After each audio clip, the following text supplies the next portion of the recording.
할렐루야. 오늘 이 아침에 나오신 여러분을 주님의 이름으로 축복하고 환영합니다. 오늘은 8월 15일 성령강림 12번째 주일이자 강복 76주년 기념주일입니다. 나는 이틀 동안 아무것도 먹지 못했다. 몸 누일 자리도 없었다. 요코하마에 있는 한두 사람의 미국인이 아니었으면 그대로 무너졌을 것이다. 나는 한국인에게 염증을 느꼈으면서도 동시에 일본에 대해서도 실망했다. 동양을 떠나서 미국에서 세운 삶을 찾기로 했다. 박인효와 서강범이 나와 함께 있다. 이 글은 우리나라 사람으로서 미국 컬럼비아 의대 1호 의학 박사로 졸업한 독립운동가고 의사고 감리교인인 서재필 선생의 글입니다. 1884년 12월 4일에 갑신정변에 참여했다가 실패하는 바람에 고향에 있는 부인과 부모님과 형제들이 다 죽임을 당하고 일본으로 도망가서 미국에 들어가기 전에 남긴 말입니다. 정말로 역사라는 것이 잘했다 못했다 할 수는 없지만 이 나라의 어두운 현실을 어떻게든 밝혀보려고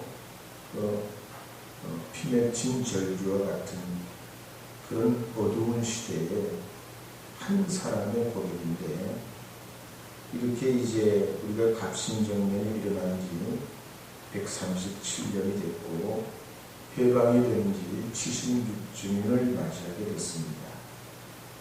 하나님의 은혜요, 참 어려운 중에도 결과적으로 우리가 하나님의 축복과 은혜로 살게 된 이 나라의 역사의 굴곡에 섭리해 주신 주님의 그 자비하신 은총이 오늘 이 광복절을 맞게 된 줄 믿습니다.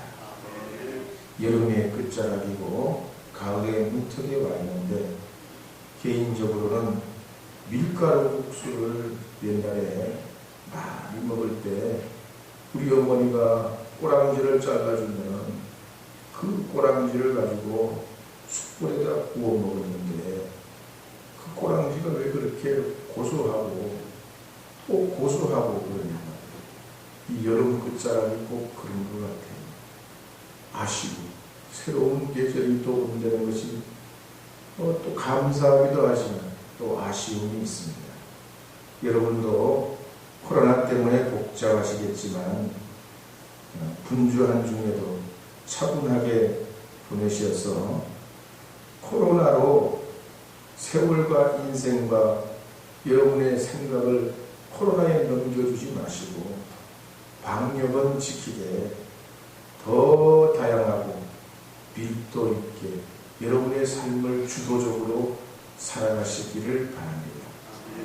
정부의 여러 가지 이런 시책에 우리가 적극 협력은 하되 내 개인의 삶을 코로나라고 구겨서 뭉쳐서 방구석에만 있는 것도 이상한 거예요. 물론 어딜 많이 돌아다니시고 뭐라고 그렇게 하라는 말씀은 아닙니다만, 여러분의 생활을 보다 더 이 2-3년의 기간이 공백의 기간이 아니라 여러분 개인의 발전과 삶의 축복과 하나님이 우리 가정에 주시는 더 큰 은혜가 있는 그런 기회로 삼으시기를 축복합니다. 이제 찬송가 582장 어두운 밤 마음의 장르 1절 2절 부르고 간주하고 3절 부르겠습니다.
생명의 지혜라는 제목으로 주님의 말씀을 선포하려 합니다.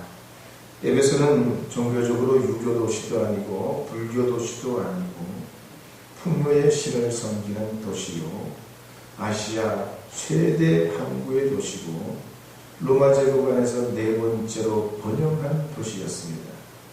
24,000명이 한꺼번에 관람할 수 있는 커다란 원형극장이 있고요, 수영장에 분수에 잠자고 쉬는 광장이 있고 식당도 있고 아고라 샵이 있어서 시장에서 별의별 것 전 세계에 원하는 걸 얻을 수 있는 그런 상권이 있는 곳이었습니다. 주황광장에는 해시계가 있고 물시계도 있어서 지나가는 사람이 2000년 전에도 시계를 보면서 다닌다. 학교도 있고 목욕탕도 있고 수세식 화장실도 있었다. 그러니 이 에베소에는 똑똑한 사람, 많이 배운 사람, 나름 훌륭한 사람, 성공한 사람들이 많았습니다. 그렇지만 그들의 정신 문화를 보면 그렇지 않았습니다. 술과 마약과 도박과 환락에 빠져 살았습니다. 그래서 에베소서 5장 15절에서 16절 말씀에 보면 이렇게 기록합니다. 함께 15절 16절 읽어보겠습니다. 그런즉 너희가 어떻게 행할지를 자세히 주의하여 지혜 없는 자같이 하지 말고 오직 지혜 있는 자같이 하여 세월을 아끼라. 때가 악하니라. 세계 문맹률을 보면 주황아프리카의 차두공화국이 국민의 27%만 글을 합니다. 10명 중에 7명 내지 8명은 글을 몰라요. 근데 우리나라는 97%가 글을 읽을 줄 알고 작년에 대학 진학률이 79.4%, 약 80%, 고등학교를 졸업하는 학생들 10명 중에 8명은 대학을 갑니다.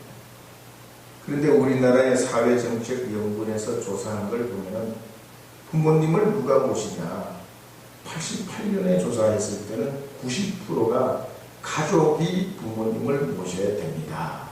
그렇게 대답했어요. 근데 2016년에 다시 조사하니까 뭐라고 하는 거니? 30%만 가족이 부모님을 모셔야 됩니다. 그러면 어떻게 해야 되나? 정부나 사회가 부모님의 노후를 책임져야 됩니다. 이 대답이 50% 나왔어요. 그러면 아니면 부모님 스스로 해결합니다. 그럼 장남이 모셔야 됩니까? 그러니까 5%만 장남이 모셔야 됩니다. 그렇게 대답을 했습니다. 근데 요즘에는 이런 조사조차 하지 않습니다. 하나만 하나가. 그래서 옛날 어르신들은 나라가 수상하고 시대가 어려울 때는 자식들에게 글을 가르치지 않았어요. 머리에 머리 들어가면 자꾸 따지고 계산하고 아래 위가 없어지고, 그러니까 까막눈을 만들어가지고 부모님 곁에서 농사를 짓게 하고 부모님 모시게 했습니다. 생각해보면 굉장히 가부장적이고 부모님 중심 같은데, 아니 생각해보면 그것만도 아닌 것 같아요.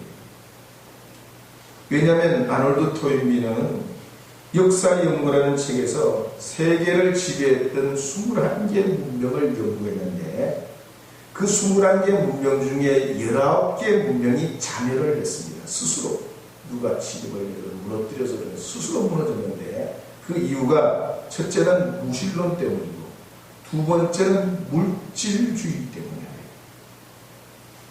우리나라가 1961년도에는 1인당 소득이 82달러예요. 아프리카에서 가장 빈국 중에 하나인 가나가 그 당시에 1인당 국민소득이 179달러로 우리보다 배는 더 잘 살았다는 거죠.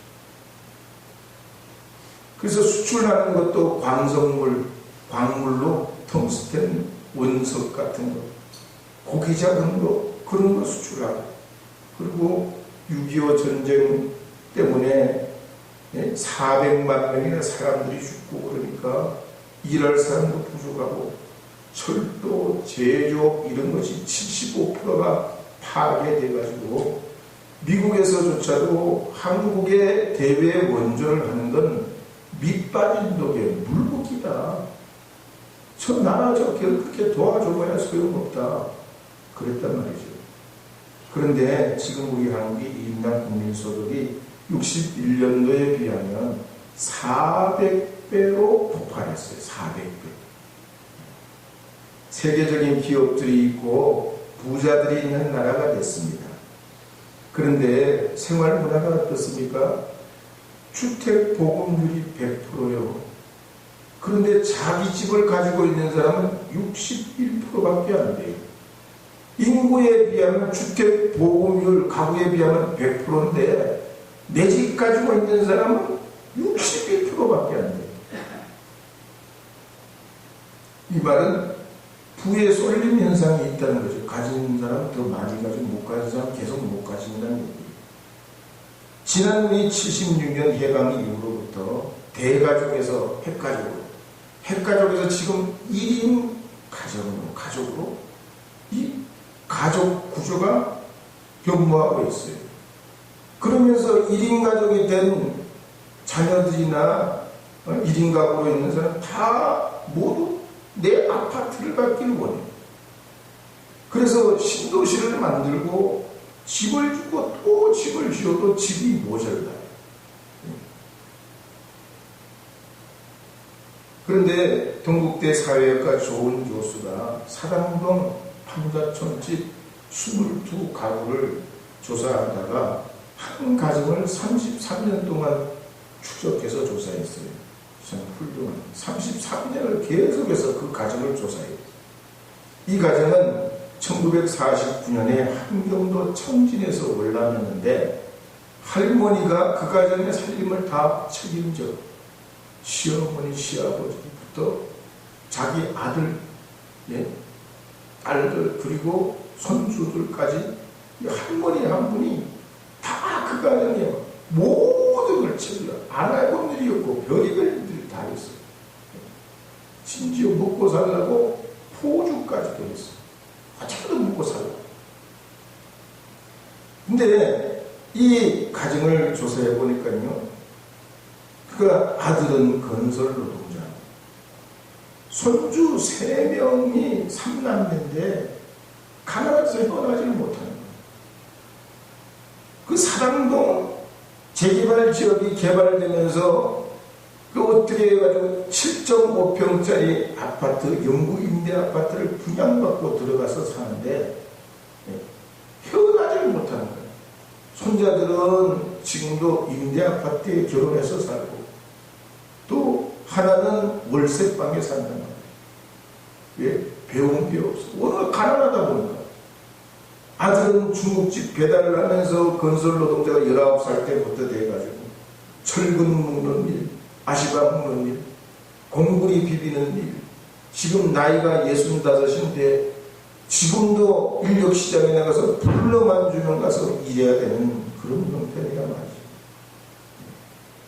예, 자녀들 보면 딸 빼고 딸이 중간에 있는데 딸 빼고 둘이 다 전과자예요. 사는 게 아니에요. 학교를 중퇴하고 가방공장, 중국집 배달에, 술집 웨이터에, 조직폭력배에, PC방 알바에, 컴퓨터 수리에, 전기장판 공장에, 건설 노동자에, 베리베리 걸 다 해요. 왕구공장에, 영화관 암표시장에, 자동차 정비에, 단무지 공장에 취업하고, 텐트 가게도 들어가고, 인쇄소에서도 일하고, 플라스틱 공장에서도 일하고, 체육관 사범부도 일하고, 오토바이로 배달도 하고, 보일러 수리공도 하고, 공기청정기 외판한다고. 가진 게 없고 배운 게 없어요. 죽으라고 해도 이 가정이 가난해서 헤어나들 못해요. 오늘 우리가 하나님의 거룩한 주님의 말씀으로 우리 이러한 세상 중에 어떻게 하면 주님의 빛의 자녀로 하나님의 말씀을 따라 성령의 인도함을 받아서 하나님 본받아 주님의 지혜를 닮아갈 수 있을까 하는 얘기입니다. 그런 의미에서 오늘 이 성경 말씀 에베소서를 보면 하나님의 지혜는 첫째, 우리를 창세전부터 택해 주시고 예정하시고 예수 그리스도로 하나님의 자녀 되게 하신 것을 보면 여호와 이레의 하나님이 하나님의 지혜는 첫째 준비하시는 하나님이랍니다. 주님은 성경을 보면 느닷없이 즉흥적으로 무작정 역사하시는 분이 아니에요. 창세전부터 예비하시고 말씀대로 그리스도께서 오시고 말씀대로 그리스도께서 다시 오신 하나님은 약속하시고 예정하시고 준비하신 대로 우리에게 오시고 우리 또한 주님의 자녀가 되게 하신 것. 이것이 하나님의 첫 번째 지혜로움입니다. 두 번째는 하나님의 지혜로움은 우리가 그리스도 예수의 피로 속량받아서 지혜와 총명을 넘치게 하셔서 주님의 그 지혜, 주님의 그 보혈의 피로 하나 되게 하기 위해서 당신은 죽으시고 우리는 살린 거예요. 이게 두 번째 지혜입니다. 주님의 지혜는 그래서 삶과 희생이 있어요. 여기에 기초해서 높은 곳에서 낮은 데로 임하신 이 지혜가 있는 거예요. 우리가 그래서 자꾸 높은 데만 보고 살면 저 한강변에 팰리스 무슨 호텔인가 무슨 힐 무슨 단독주택이 몇백억씩 간다는데 높은 데만 자꾸 올라다 보면 우리 행복이 없어져요. 상대적 박탈감만 느끼고 나는 왜 이렇게 살았냐. 누구는 빌딩이 몇 채고 누구는 아파트가 몇 채인데 나는 왜 지금 이렇게 살았냐. 나는 인간이냐. 나는 바보 아니냐. 그렇게 생각이 든단 말이죠. 근데 주님의 지혜는 뭐냐. 높은 데서 낮은 데로 임하십니다. 나는 죽고 남은 살. 그러니 주님이 당신도 그렇게 이 땅에 오셔가지고 불행하게 사신 것이 아니고 부활의 주님으로 죽음에서 일어나셨을 뿐만 아니라 예수님을 만나는 사람들은 누구나 희망과 소망을 얻게 됩니다.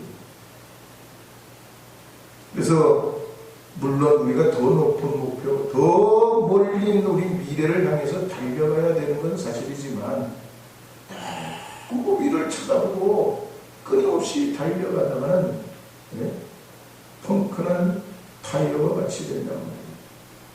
세 번째로 주님의 지혜는 에베소서의 말씀에 보면 예수님의 진리의 말씀을 듣고 성령으로 인침받아가지고 우리가 주님의 그 기업이 되도록 하기 위해 용납해 주셨다. 누구든지 다 받아주셨다. 주님은 그래서 알고 보면 소갈도 없어, 배알도 없어요. 만약에 우리의 과거에 지난날 이 예배 오기 전에 우리의 모든 죄와 허물을 따진다면 우리는 심판을 받아도 마땅치 않은 사람들입니다. 그런데 주님은 못 본 죄, 한 번도 우리의 죄를 기억하시지 아니하시고 예수님의 그 보혈로 다 용납해 주시고 죄 없다 선언해 주셨다. 이것이 주님의 비밀, 지혜. 그래서 화목하려면 눈을 감아야 돼요. 못 들은 채 하고 못 본 채 하는 거예요. 어르신들이 그래 지혜가 있잖아요. 못 들어서 진짜 못 들은 거예요. 못 봐서 못 본 거예요. 그냥 봐도 못 본 척, 들어도 못 들은 척. 그래야 가정이 화목한 거 아니에요. 그래야 평화가 오는 게 아니에요. 용납하는 거, 그냥 받아들이는 거. 아니 나하고는 들고 못마땅해도 그냥 받아주면은, 그냥 모른 척하면 하나님의 지혜로 이 평화가 있는 거예요. 그래서 주님께서는 언젠가는 우리가 이와 같은 세 가지 준비하시는 하나님의 지혜, 나는 죽고 나는 살리는 지혜, 용납하시는 이 지혜로 그냥 기다리시는 거예요. 그리고 언젠가는 알게 된다. 몰라도 상관없다는 거예요. 그래도 그 영혼이 구원을 받는다는 거죠. 주님 믿고 그래서 우리의 믿음의 삶이 이루어져서 교회를 이루고 성전을 이루어서 성령의 처소가 되고 함께 지어져 가는 이것이 주님의 지혜요 비밀인 것입니다. 그래서 성령이 하나 되게 하신 것을 우리가 힘써 지키고 우리 심령을 새롭게 하고 거짓된 것을 버리기 위해서는 오늘 이 성경 말씀에 세월을 아끼라 했습니다. 하나님 앞에 걸어가신 주님의 그 은혜로 우리도 주님의 선한 빛의 자녀로서 우리의 귀한 인생의 시간 이 세월을 아끼는 하나님의 사람이 되어야 될 텐데 이 아낀다는 말이 뭐냐면 아카보라조라고 하는 말인데 대속한다는 말이에요. 그러니까 주님이 우리를 핏값으로 산 인생이기 때문에 목숨값으로 우리를 산 인생이고 우리의 삶이기 때문에 그렇게 귀하게 여기고 세월을 허송하지 말고 어리석은 자 되지 말고 짧은 인생 눈 깜빡할 인생에 세월을 아껴 살라는 거예요. 그러면 세월을 아껴 살려면 어떻게 해야 되나? 첫째, 자르는 걸 잘라야 돼. 열매가 잘 맺기 위해서는 불필요한 것은 잘라버려야 된다. 중요하지 않은 것 잘라야 돼. 무가치한 것 잘라야 돼. 인생과 세월을 낭비하게 하는 것 잘라버려야 돼. 그래야 하나님 앞에 좋은 열매 맺어가고 세월에 아깝지 않는 삶을 살아갈 수 있습니다. 그러자면 우리가 무엇보다도 지혜의 근본이신 하나님을 닮아가야 할 줄로 믿습니다. 그래서 시편 111편 10절 말씀에 보면 이렇게 기록합니다. 함께 읽어보겠습니다. 함께 읽겠습니다. 여호와를 경외함이 지혜의 근본이라. 그의 계명을 지키는 자는 다 훌륭한 지각을 가진 자이니 여호와를 찬양함이 영원히 계속되리로다. 잠언 9장 10절도 읽어보겠습니다.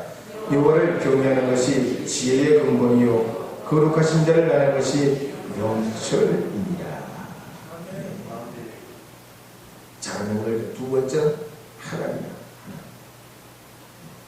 하나님이 지혜의 근본입니다. 그래서 루터는 나는 너무 바쁘기 때문에 더욱 하나님께 기도한다 했습니다. 바쁠수록 더 기도하고 하나님의 뜻대로 내 삶이 꾸려지기를 원해서 주님과 온전한 관계를 갖는다고 했습니다.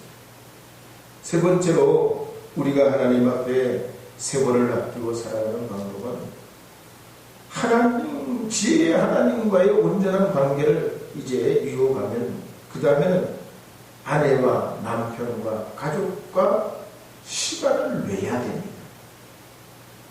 세상에서 여러분 우리에게 정말로 하나님 주신 인생의 반려자는 강아지도 아니고 고양이도 아니고 아내와 남편이란 말이죠.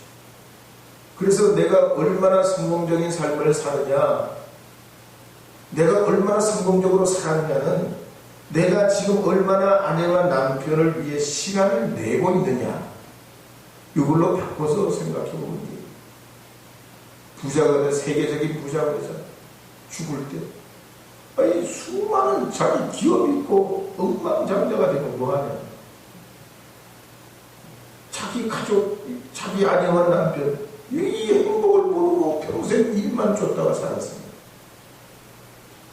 그리고 이제 아내와 남편과 시간을 내게 되면 자녀와 부모와의 관계도 잘 이루어요. 그래서 신앙생활은 하나님과 부부와 자녀와 부모님과의 관계 안에서 이루어지는 것이 시작이에요. 그런데 지금은 우리 한국에 스마트폰이 95%가 보급이 됐잖아요. 나머지 5%는 뭐냐? 휴대폰이. 그래서 우리는 휴대전화가 100% 있는 나라, 전 세계 유일한 나라가 대한민국입니다. 그 다음 2등이 어디냐면 이스라엘입니다. 이스라엘은 88%가 휴대전화가 있어요. 그 다음에 미국은 몇 등인 것 같아요? 미국은 6등이에요. 그 나라가 우리나라보다 소득이 배는 대로 6만 1,000불로 사는 나라잖아요. 근데 미국은 81%가 휴대전화를 가지고 있습니다. 독일은요, 8등입니다. 독일은 78%만 가지고 있어요. 가까운 일본은 몇 등이냐? 13등이에요. 66%만 휴대전화를 가지고 있습니다. 지금 그래서 미디어 트래픽 시대예요.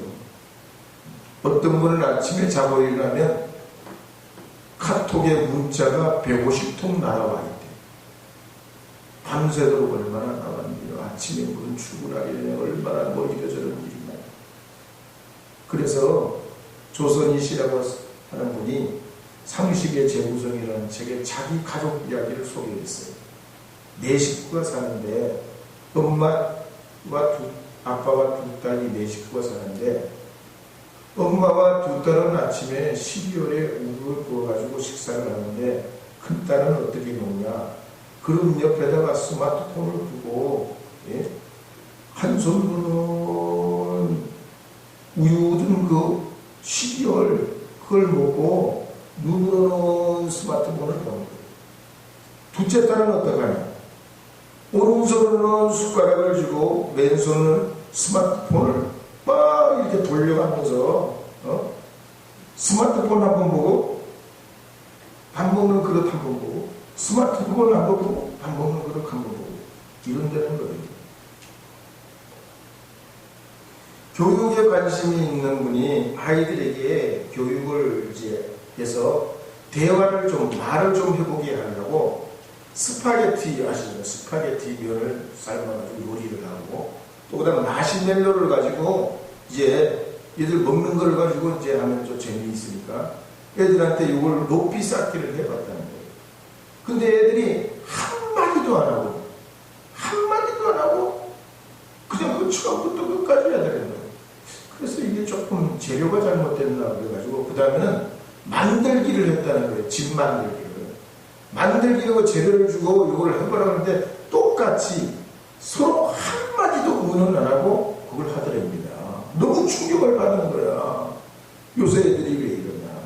그래서 고민하다가 이 사람이 연구를 해보니까 듣는 귀는 7살 때부터 그래서 7살 정도 되면 손발을 많이 움직이게 하고 그래야 뇌가 발달하고 감각이 발달하는데 예?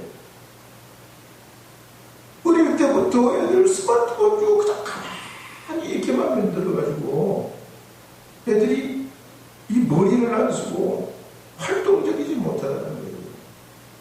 더군다나 사람은 함께 어울려져야지 행복해지고 그 안에서 자기의 어떤 성취감을 얻는데 배우는 것도 많고 그래서 독일 유치원 같은 경우에는 3세에서 6세까지 혼합반을 만들어요. 그러니까 우리는 나이별로 저거 다 쪼개가지고 하잖아요. 교회도 그렇고 유치원도 그런데 외국들은 그렇지 않아요. 3세부터 6세까지는 애들 크게 틀리잖아. 애들 말도 잘 못하는 애들이고 6세 같으면 벌써 학교 갈 나이가 다 됐단 말이에요. 근데 같이 놀아요. 그럼 어떡하냐? 작은 애들은 큰 애들 보고 배우는 거예요. 아, 저렇게 하면 되는구나. 요 끈은 요렇게 동그랗게 만들면 되는구나. 신발은 이렇게 벗으면 되는구나. 큰 애들 하는 거 보고 배우는 거예요. 그럼 큰 애들은 어떻게 하냐? 작은 애들을 도와주면서 배우는 거예요. 거기서 리더십을 배운다는 거야. 그래서 사람이 함께 섞여 살면 질서도 배우고 도덕도 배우고 관계도 배우고 배려도 배울 수 있어요. 그래서 할머니, 할아버지, 어머니, 아버지, 아들, 손자가 함께 살 수 있으면 가장 좋은 거예요. 한 한 집에 못 산다면 가까이 사는 것이 가장 이상적이에요. 근데 우리는 전부 따로 살고 지 아파트 가지고 살면 전부 좋은 줄 알고 어떻게든 빚내고 대출내면 전부 아파트에 사는 능력 있는 사람은 몇 채씩 되고 지금 70년 해방 이후에 집 살 기회가 서너 번 있었는데 그 기회를 잘 잡은 사람은 서너 채가 있고 그렇지 못한 사람은 한 채도 없어가지고 지금 그런 우리가 이 부에 쏠리는 사람이에요. 그래서 에베소서 5장 17절에서 19절의 말씀을 보면 이렇게 기록하고 있습니다. 함께 읽어보겠습니다. 에베소서 5장 17절입니다. 그러므로 어리석은 자가 되지 말고 오직 주의 뜻이 무엇인가 이하여 술 취하지 말라. 이는 방탕한 것이니 오직 성령으로 충만함을 받으라. 시와 찬송과 신령한 노래들로 서로 화답하며 너희의 마음으로 주께 노래하며 찬송하며 범사의 우리 주 예수 그리스도의 이름으로 항상 아버지 하나님께 감사하며. 그래서 노래도 부르려면 화답을 하려면 같이 부를 사람이 있어야지. 사람과 사람, 부부가 부부, 부모와 자식, 가족과 이웃이 서로 함께 화답을 해야지 속이 뚫리는 거 아니에요. 코로나가 왜 이렇게 힘듭니까? 못 만나고 우리가 함께 이렇게 쏟아놓을 넋두리라도 말도 안 되는 이야기라도 욕이라도 아니면 진짜 이거 뭐 약간 또라이 같은 말이라도 누구한테 말할 수가 쉽게 있어야 된단 말이에요. 그래야 사람이 산단 말이에요.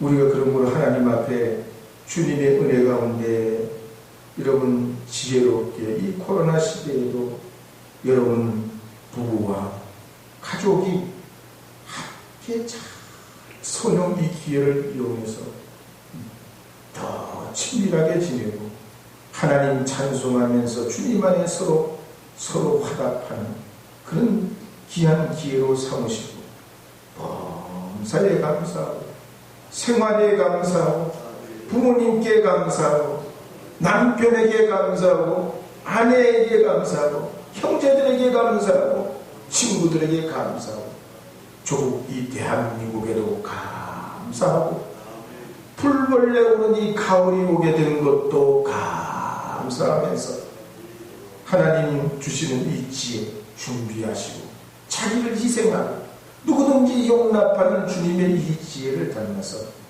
여러분의 가정과 삶이 또 생업이 복을 받는 주님의 역사가 있기를 바랍니다.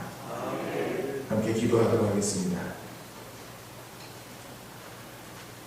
주님의 은혜를 통하여 우리 민족의 역사의 굴곡을 저희들이 들여다볼 때 하나님의 은혜와 기적이 아니었으면 오늘의 이 나라와 민족과 우리의 삶이 이와 같이 살아간다는 건 정말로 상상할 수 없는 하나님의 전적인 역사요 은혜인 줄 저희가 이 광복절 아침 주님 앞에 영광을 돌립니다.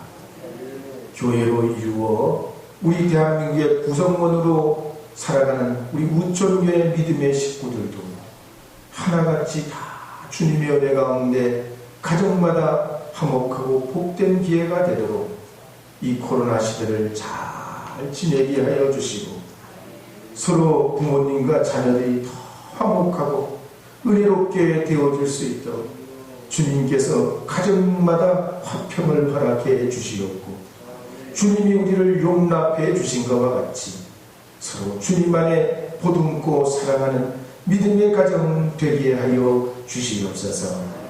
영광 찬송 받으실 예수님의 이름으로 기도합니다. 아멘.